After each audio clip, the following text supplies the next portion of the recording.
When still around 14,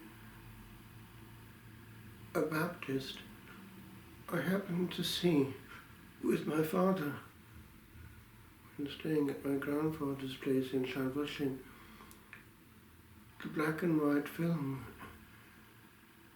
The Song of Bernadette.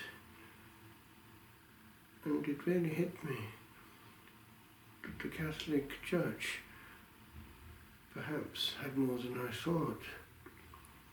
There was a completeness of mystical life there which we seem to be lacking.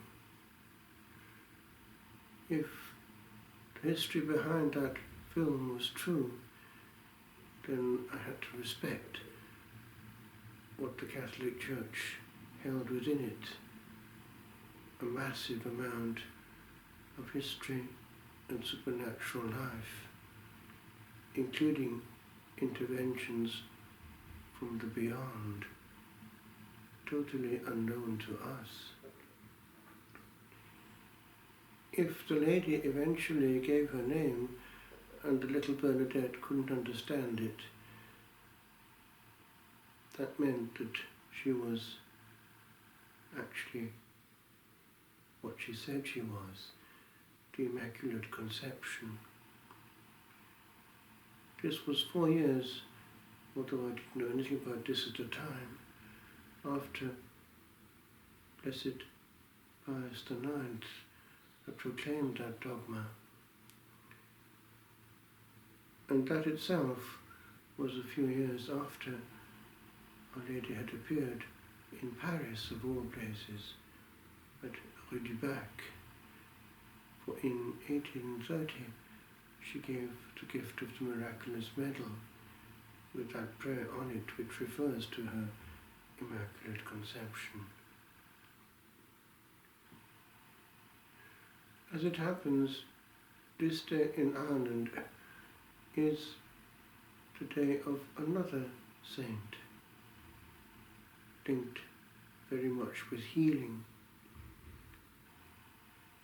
St. Govnet is much honoured on this day, and also at Pentecost down there in West Cork. And the miracles that she has always managed to obtain through her intercession at that spot are very well known, at least in the area. A very powerful saint, as is our own Winifred of Wales.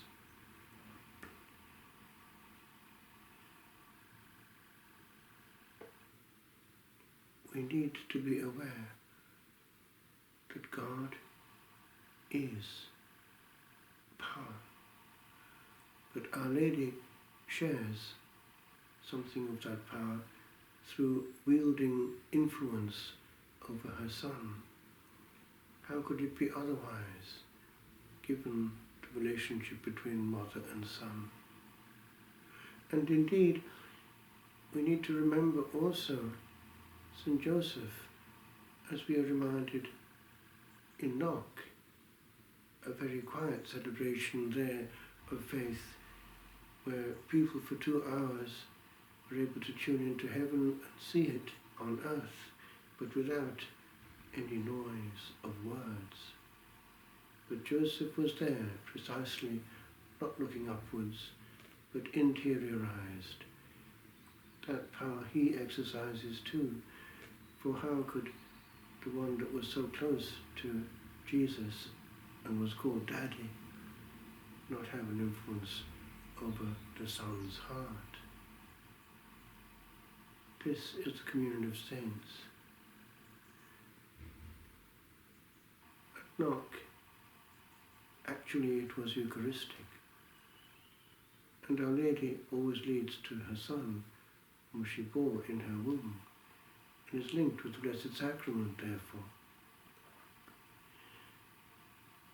At the grotto of Massabielle, she taught little Bernadette how not precisely to pray badly.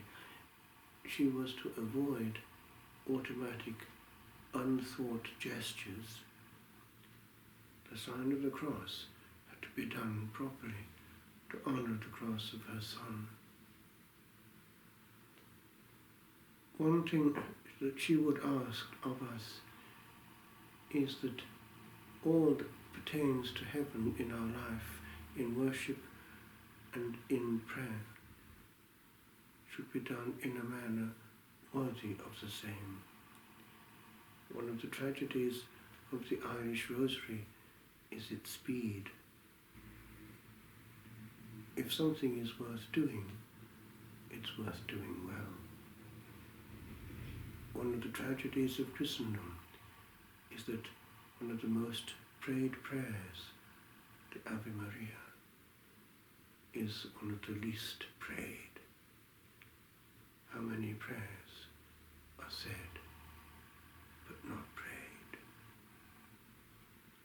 Our Blessed Lady is real, and we go to our Queen as to a living person, not to execute a duty, then to get back to something more important.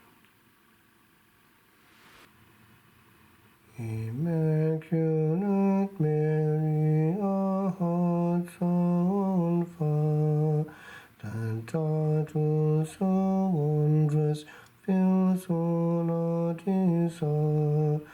Ave, Ave, Ave Maria, Ave, Ave, Ave Maria.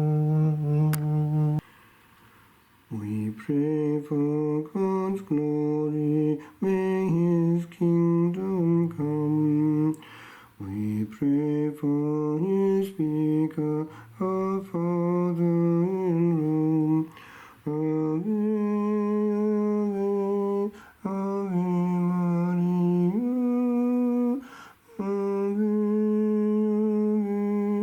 Ave, Ave Maria. We pray for our Mother, the Church upon earth, and bless Meeter's Lady, the land of our birth.